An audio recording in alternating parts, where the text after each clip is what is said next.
21 long years, and the Mariners' drought has finally ended. I mean, Let's go.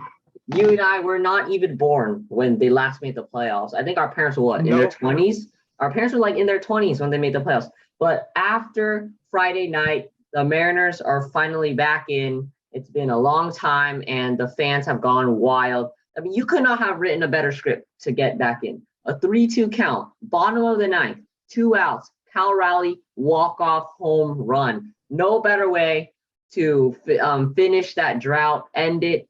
And I mean, there's so many emotions going on around Seattle now that the Mariners are finally back in. It's been so long, you know. This is the first time when their team has been legit and has truly shown that they can get in, that they can hang with the big guys. Jacob, you were at the game. How did that feel, man? It was crazy. The atmosphere was awesome. I mean, what do you call it? Just it was the perfect timing to, like you said, 3-2 count, 2 outs. And it was funny because, you know, Cal Raleigh didn't even play the entire game, and then they just pinch hit him for that one moment, and it was the perfect moment. Yeah, exactly. I mean, when you needed a big hit, of course, Cal Raleigh's going to come back up there. The big dumper is going to put in a big home run, walk off that game. I mean, it was almost like you felt some skepticism about it when you saw, you know, 2 outs, like the Mariners are going to drop the ball again. What are they doing? And throughout this whole week, that's what we were thinking the whole time. Are the Mariners going to drop the ball? Are they going to mess up? Are they going to somehow choke it all the way to Baltimore and let them back into the playoffs while we extend our drought? No. I mean, the Mariners, it's almost like it's like this every year where they'll they'll cut it really close, and at the end, you know, they did it this time finally. One game.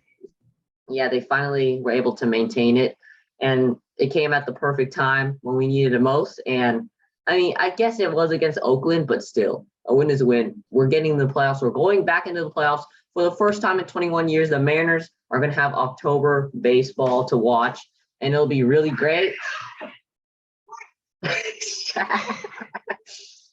When you record something like that, it's just great. Yeah. I forgot that. Yeah, awesome. You know, family gathering. But hey, we're live. We're not doing anything. We're not going to cut it all away because it's a podcast, and you can do whatever you want in a podcast, as the people of sports broadcasting camp told us. So, correct. Jacob, it was a big game and a big season so far. The Mariners finally, you know, getting back in. Well, there's only a few games left, but we already know Mariners October baseball, it's on its way. So there are obviously so many players that we got to talk about that were able to contribute to this Mariners team and lead them into the playoffs. Jacob, who do you think was the biggest name? Well, is this even a question? Let's be honest.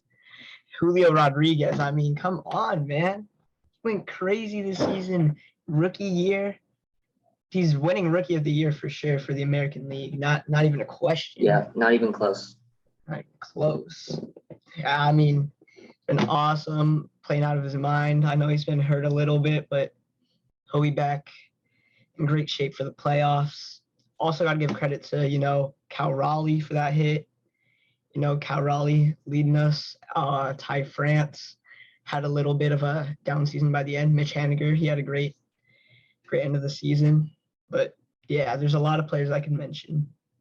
Yeah, I mean, Julio's obviously at the top. People are calling him, you know, the next Ken Griffey. He's not the next Ken Griffey. He's the first Julio Rodriguez.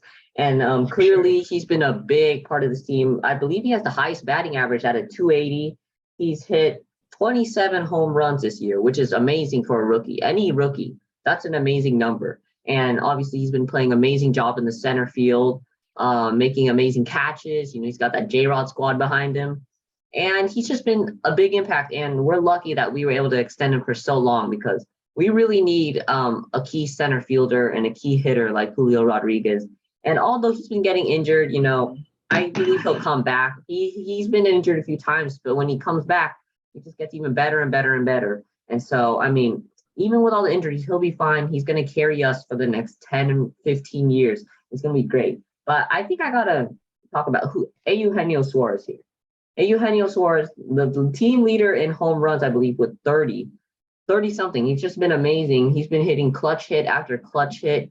A big, great defender on third base, with his great glove skills and his great throwing over to Ty France. And I mean, he's been doing an amazing job.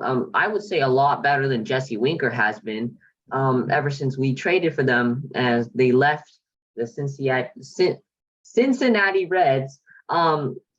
Suarez has been on fire, and although he also had an injury, he came back, hit very well, and it's great. Eugenio Suarez has been doing a great job, showing that great veteran poise of his, and it's just exactly what we needed at third base after Kyle Seager retired.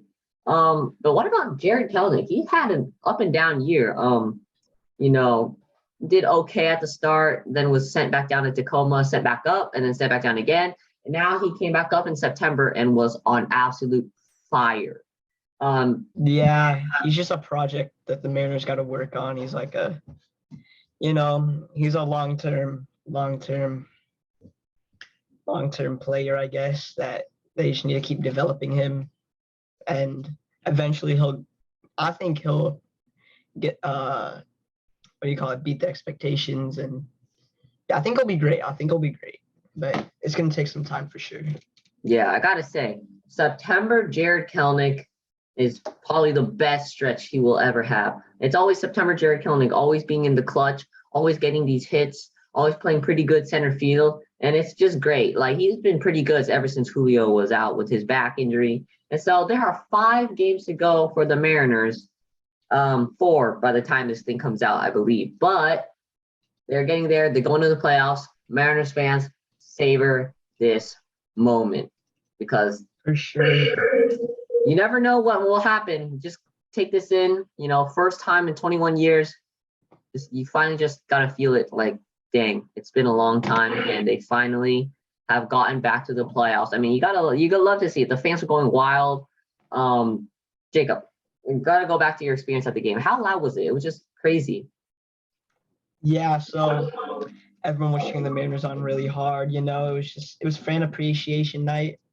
So there were a lot of people there, not just because it was like, just like an ordinary game, but it was fan appreciation night. They got a lot more people than usual. It was also fireworks at the end. So it was a big game everybody went to. There was like barely any empty seats. It was really loud, more loud than obviously a usual game. And when Cal Raleigh went up to bat, I was like, this is it. This is where the Mariners are going to end the drought, because they pinch hit him for Luis Torrens. And I mean, Cal didn't really play the entire game. He just went in for that one pinch hit. He just went in for that one hit. Boom, sent it out. It was nice. It was really nice. It was really fun experience. When the entire stadium sold out, all the seats are filled. I mean, the game, the stakes are really high, and I mean, it paid off. The Mariners finally getting back in, and during that, it's almost like the Mariners are the biggest name in Seattle sports now. But that doesn't mean we should forget about the other Seattle sports team that has been making waves this last decade. That was the Seattle Seahawks, and although they are kind of being sent out of the spotlight, they're still hanging in there. They beat the Lions 48-45 today. In a very good game. Geno Smith. You said the last time you were on here, Jacob, that Drew Lock should have been starter. Do you still believe that? No.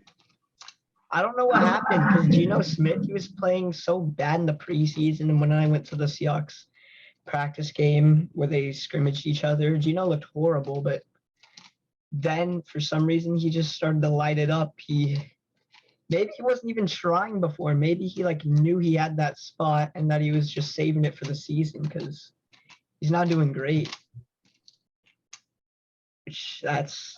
Yeah. Although I'm kind of sad that they didn't give Jacob Eason a chance. I wanted to see him, maybe play a little bit more, but that's whatever. I mean, Seahawks are doing fine. They're now 2-2. And Geno played great today. Same with DK Metcalf, Tyreek Woolen for sure. He did really good. I mean, the defense, it seemed like Tariq Woolen seemed like one of the very few bright spots that defense has been having a lot of trouble. They gave up 45 points to the injury-ridden Lions, which is, I mean, that's not good. It's the Lions, and you're giving up 45 points. What does the defense have to do to be able to fix all this? I don't know. I think they kind of gave up by the end there, but they kind of just let the offense do their thing and just keep rolling because they have 48 points, which is the most they put up against most points put up against the Lions, but it's also the most points the Lions have put up. So yeah, I mean, it was pretty nice. Yeah, pretty nice scoregami there. Yeah, I mean, when you said about Geno Smith, he wasn't playing well in the preseason. I believe it's because he wasn't playing with the number ones, right? Like Lockett wasn't in there during the preseason, Metcalf wasn't in there, Fant, Disley, all those guys, they weren't in there during the preseason. And I mean, obviously that's going to take off your game a little bit because when you don't have your best players in there, obviously you're not going to perform as well. But then also, I mean, there's so many things Geno Smith does that Russell Wilson never did, like passing over the middle to tight ends. Like if you've seen these last few games, Geno has been utilizing his tight ends really, really well. You've seen Colby Parkinson, Will Disley, Noah Fant. They're all making great plays. They're all getting the ball so much more than they did when Russell Wilson was on the team. And although it means them dropping numbers for Metcalf and Lockett, it doesn't matter because at the end of the day, we're pulling out wins. And that's great. So the Seahawks are now 2-2. Looking forward to playing the New Orleans Saints in New Orleans next week, which will probably be a tough game. But I mean, if the Seahawks can even make it close, I'll be happy because I mean, it's almost like I want Geno Smith to remain the QB for a while. Like, I know a lot of people are like, let's draft CJ Stroud, let's draft Bryce Young, let's tank this year. That's not the mentality. Pete obviously loves to win. He's gonna win. He's gonna try as hard as he can. And all those team, is obviously has a lack of talent in some certain areas. They're still gonna fight. They're still gonna work hard. They're still gonna try to contend. And even if it doesn't work out, I mean, it's almost like Pete's gonna stick with Geno for these next few years, which would be pretty cool. We'll see what happens. The Seahawks should we? I mean, he's been pretty decent. I mean, that should be a debate for next week when Josh is back on the show. He might not throw the great deep balls Russell Wilson, but his completion percentage is a lot better. I mean, it seems so. I mean, Russell Wilson's always been known for good passer rating, but Geno's also been doing great for passer rating. He's been perfectly fine. I mean, I don't see why we need a quarterback yet. I mean, in the draft, I'm hoping maybe get some better defensive players because our defense is looking a little rough. Maybe another lineman.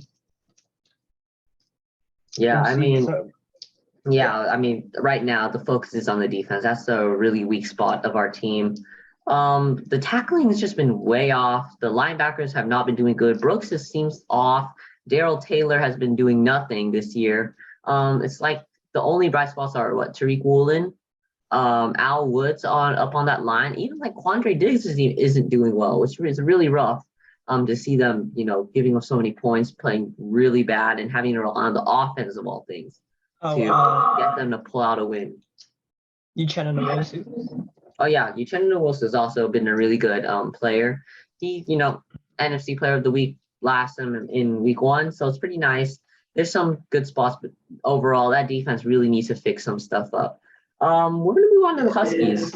We're both pretty big Huskies fans. Josh is an Oregon State fan for some reason. No, it's because his dad went there. But the Huskies had been on a good run for these last 3-4 weeks, and then they hit a stumbling block against UCLA. Why do we always lose to UCLA?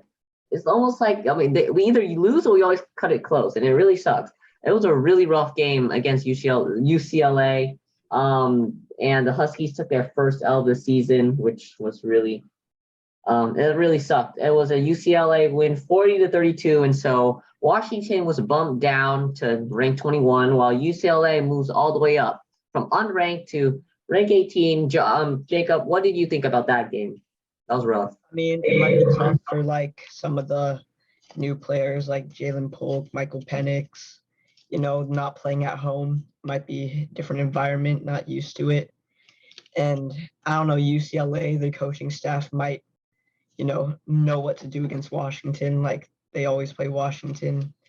They might have a really good plan against them. I mean, they always do. So that might have been just a tough spot. Penix threw. Didn't he throw like 2 or 3 interceptions? Yeah, it was rough. That UCLA threw defense 2. did pretty well. Other than the 32 points, they did pretty well overall. So Washington goes and will play Arizona State next Saturday. So Jacob, what do you want to see from Washington so they can plot a victory against an unranked Arizona State? I just see them just playing the football they've been playing because, it's Arizona State. I don't think they're going to be as good. I mean, UCLA was a way tougher opponent than ASU.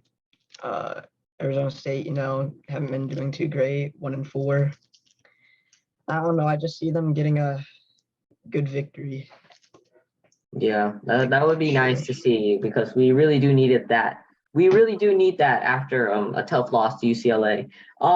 There was also another something that happened this weekend, which was some basketball games being played at Climate Pledge Arena, former home of the Seattle Supersonics. So obviously, Seattle basketball fans have been wanting to see a basketball game in Seattle. That isn't the Storm for a long time, and they got to see the Clippers play. Jacob, do you think this is like a chance to get the Seattle to have their NBA team back? Is this like a stepping stone? That's Yeah, nice. the next couple of years, I feel Seattle's going to get their own team, probably from like maybe a team relocates. I don't know, just for sure, Seattle is number 1 on getting a new team, and everybody in the city wants a new team. Maybe not a new team, maybe go back to the old team, Supersonics, whatever. Maybe. Yeah, I mean, we would love to see the Supersonics come back, just rebranded, bring back the Sonics. It's not like they were supposed to lose the team in the first place. It was because of all the horrible, money talks, ownership. At the end of the day, it's always about money, sure. which is kind of dumb, but whatever. And then the Kraken. I don't know if you saw their new mascot, but The Sasquatch. Yeah, I don't know if you've seen the new mascot, but what do you think about that, Jacob? Because I think he looks ugly. It's a horrible mascot. I don't know about that. I think they should have just gone with the Kraken. Yeah, it was a very rough.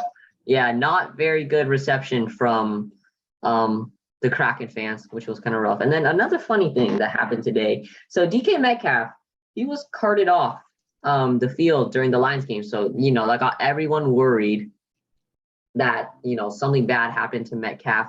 And then there were reports afterwards from the sideline reporter Jen Hale during the Fox game that Metcalf only got carted off because he needed to take a crap for some reason, which was really funny. I think it's like the 3rd time this has happened. The first time was Paul Pierce, and then it was Lamar Jackson, and now DK Metcalf. Really funny. But I mean, I guess there are people defending him saying that when you got to go, you got to go. That's really funny. You got to go. One of Metcalf's another one of Metcalf gets to add another highlight to his highlight reel, but that will probably be talked about for a while because that was really funny.